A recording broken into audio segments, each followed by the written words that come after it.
ناظرین، drama serial بے رنگ کی نیکسٹ ایپیسوڈ بہت ہی زیادہ انٹرسٹنگ ہونے والی ہے، کیونکہ گھر کی ملازمہ اینی اور عفان کی سب باتیں سن لے گی۔ جب اینی بہت پریشانی میں عفان سے ڈسکس کرے گی کہ ممی کو جب پتہ چلا کہ ایمل امید سے نہیں ہے تو پتہ نہیں ان کا کیا ری ایکشن ہوگا، اور ساتھ ہی یہ کہ ہمیں ایمل اور شہریار بھائی کو اعتماد میں لے کے پہلے ہی یہ بات بتا دینی چاہیے، کیونکہ ایمل بھی مجھ سے بدظن ہو جائے گی جب اسے یہ بات پتہ چلے گی کہ وہ پریگننٹ نہیں ہے۔ اسے تو یہی لگے گا کہ میں نے جان بوجھ کے اس کی زندگی برباد کرنے کی کوشش کی ہے، لیکن عفان اینی کو سمجھاتا ہے کہ فی الحال موقع مناسب نہیں ہے، تم فی الحال کسی سے کچھ بھی نہیں کہو گی، پہلے میں موقع دیکھ کے شہریار بھائی کو اعتماد میں لے کے انہیں ساری حقیقت سے آگاہ کروں گا، اس کے بعد ہی ہم ایمل کو کچھ بتائیں گے، اور فی الحال ممی کو تو کچھ بھی بتانے کی ضرورت نہیں ہے۔ لیکن گھر کی ملازمہ یہ سب باتیں سن لیتی ہے، اور جب وہ گھبرا کے وہاں سے بھاگنے کی کوشش کرتی ہے تو کھڑکے کی وجہ سے اینی اور عفان کو بھی شک گزرتا ہے کہ یہاں پر کوئی تھا جس نے ہماری تمام باتیں سن لی ہیں۔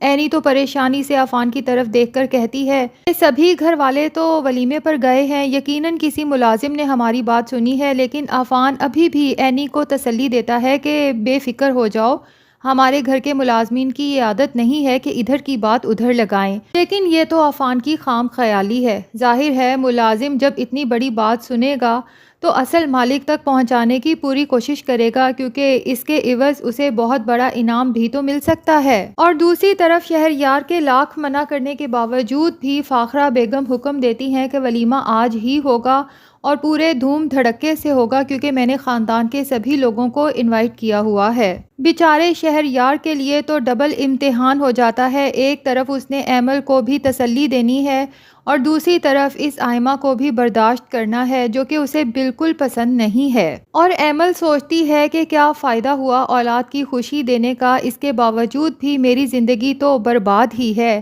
اینی کی قسمت پہ رشک کرتی ہے کہ جب تک مہروز بھائی زندہ تھے اینی کی کتنی فکر کرتے تھے، اور ان کے جانے کے بعد اینی کو عفان مل گیا جو مہروز بھائی سے بڑھ کر اس کی فکر کرتا ہے، اس سے محبت کرتا ہے اور ہر اچھے برے حالات میں اس کے ساتھ کھڑا ہے۔ اور ایک طرف میں ہوں جس نے محبت کی شادی کی اس شہریار کے ساتھ اور اب اولاد کی خوشی بھی دی، اس کے باوجود بھی یہ اپنی نئی بیوی کے ساتھ ولیمہ منانے چلا گیا ہے۔ دوسری طرف آئمہ بھی شدید غصے میں ہے کہ رات ہی ہماری شادی ہوئی اور میرا شوہر پہلی ہی رات مجھے چھوڑ کے اپنی پہلی بیوی کے پاس چلا گیا،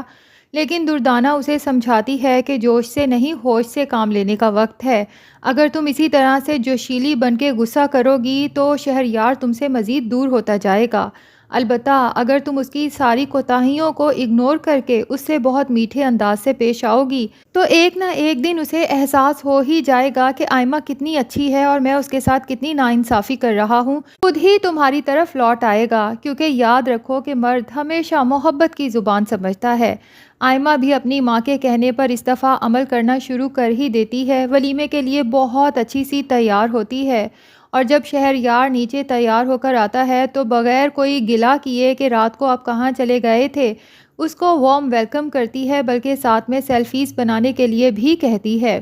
شہریار کا دل تو نہیں چاہتا اس کے ساتھ سیلفیز بنانے کا، لیکن وہ سوچتا ہے کہ میں اس کے ساتھ کہیں ناانصافی تو نہیں کر رہا، اسی لیے کھڑا ہو ہی جاتا ہے ساتھ پکچرز بنانے کے لیے۔ دردانہ اور فاخرہ جب یہ سین دیکھتی ہیں تو دل ہی دل میں سوچتی ہیں کہ لگتا یہی ہے کہ ایک نہ ایک دن آئمہ شہریار کو شیشے میں اتار ہی لے گی۔ اب دوسری طرف جب سے شہریار اپنے ولیمے پر گیا ہے، ایمل کا تو پل پل جیسے انگاروں پہ گزر رہا ہے، بار بار شہریار کو کالز کرتی ہے، میسیجز کرتی ہے، اور شہریار اسے تسلی دیتا ہے کہ بے فکر ہو جاؤ، میں ولیمے پہ مجبوری کے تحت محض امی کے حکم پہ آیا ہوں، لیکن جیسے ہی ولیمہ ختم ہوتا ہے میں سیدھا تمہارے پاس آؤں گا۔ لیکن ہوتا کچھ یوں ہے کہ جب یہ لوگ ولیمے سے واپس آتے ہیں اور شہریار کہتا ہے کہ میں بہت تھکا ہوا ہوں، آرام کرنے جا رہا ہوں،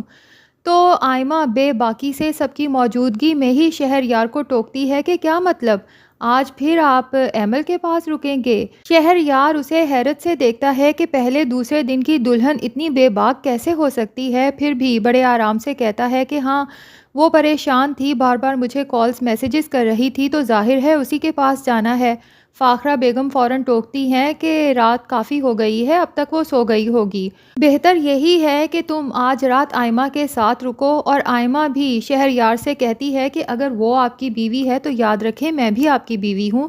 آپ کو دونوں بیویوں میں انصاف کرنا چاہیے، آج میں آپ کو کہیں نہیں جانے دوں گی، آج کی رات آپ میرے ساتھ ہی رکیں گے۔ شہریار تو وہاں سے اٹھ کر چل دیتا ہے، جبکہ دردانہ فوراً آئمہ کو اشارہ کرتی ہیں کہ فوراً اس کے پیچھے جاؤ اور جیسے کیسے کر کے ایک دفعہ اسے اپنے روم میں لے جاؤ اور پھر محبت کا ایسا جال پھینکو کہ شہریار ہر رات خود بخود تمہاری طرف کھنچتا چلا آئے۔ آئمہ ایسا ہی کرتی ہے، معصوم صورت بنا کے شہریار کے پیچھے جاتی ہے اور کہتی ہے کہ ٹھیک ہے آپ ایمل کے پاس چلے جائیے گا، لیکن کچھ دیر تو میرے پاس رک سکتے ہیں نا، آج ہمارا ولیمہ تھا، مجھے بھی تو آپ کی ضرورت ہے۔ شہریار جب اس کی منت سماجت دیکھتا ہے اور معصوم صورت دیکھتا ہے تو اسے تھوڑی دیر کے لیے آئمہ پہ ترس آ ہی جاتا ہے، سوچتا ہے کہ کچھ دیر آئمہ کے پاس رکنے میں کوئی حرج تو نہیں، اسی لیے اس کے ساتھ اس کے کمرے میں آتا ہے، کپڑے شپڑے چینج کرتا ہے، لیکن جیسے ہی بیڈ پہ بیٹھتا ہے تو اس کے دماغ میں ایمل کا روتا ہوا چہرہ گھومنا شروع ہو جاتا ہے اور اس کا دل ایمل کی طرف کھنچتا چلا جاتا ہے۔ اب جب آئمہ دیکھتی ہے کہ شہریار ایک دفعہ پھر سوچوں میں گم ہے تو فوراً اس کے پاس جاتی ہے، اس کے جوتے اپنے ہاتھوں سے اتارنے لگتی ہے، جس پر شہریار ایک دم سے پریشان ہو جاتا ہے کہ تمہیں میرے جوتوں کو ہاتھ لگانے کی ضرورت نہیں۔ تو آئمہ اچھی بننے کے لیے اور اپنے نمبر بنانے کے لیے شہریار سے کہتی ہے کہ پلیز اپنی خدمت کرنے دینا، میرا تو ہمیشہ سے خواب تھا کہ جب میری شادی ہوگی میں اپنے شوہر کی خوب خدمت کروں گی، دوسری لڑکیوں کی طرح ہر وقت اپنے ماں باپ سے فون پر نہیں لگی رہوں گی، بلکہ صرف اور صرف اپنے شوہر کے کام کروں گی، وہ بھی اپنے ہاتھوں سے، اور ہر ممکن کوشش کروں گی کہ اپنے شوہر کو خوش رکھ سکوں۔ اب ہو بھی سکتا ہے کہ آئمہ کی ان چکڑی چپڑی باتوں میں آخر کار شہریار آ ہی جائے، کیونکہ ایک طرف ایمل ہے جو ہر وقت روتی ہوئی صورت بنا کے شہریار کو ملتی ہے اور ہر وقت رونا دھونا ڈالے رکھتی ہے، لیکن دوسری طرف آئمہ ہے جس نے سوچ لیا ہے اپنی ماں کے کہنے پر کہ شہریار کو جب بھی ملے گی ہنستے مسکراتے ملے گی اور کسی قسم کا کوئی گلہ نہیں کرے گی، اور مرد کا دل تو ایسی عورت کے لیے ویسے ہی پسیج جاتا ہے۔ دوسری طرف دردانہ کو شک ہے کہ یقیناً ایمل اور اینی نے یہ چال چلی ہے پریگنینسی کی، اسی لیے سوچ چکی ہے کہ ولیمہ بھی ہو چکا ہے،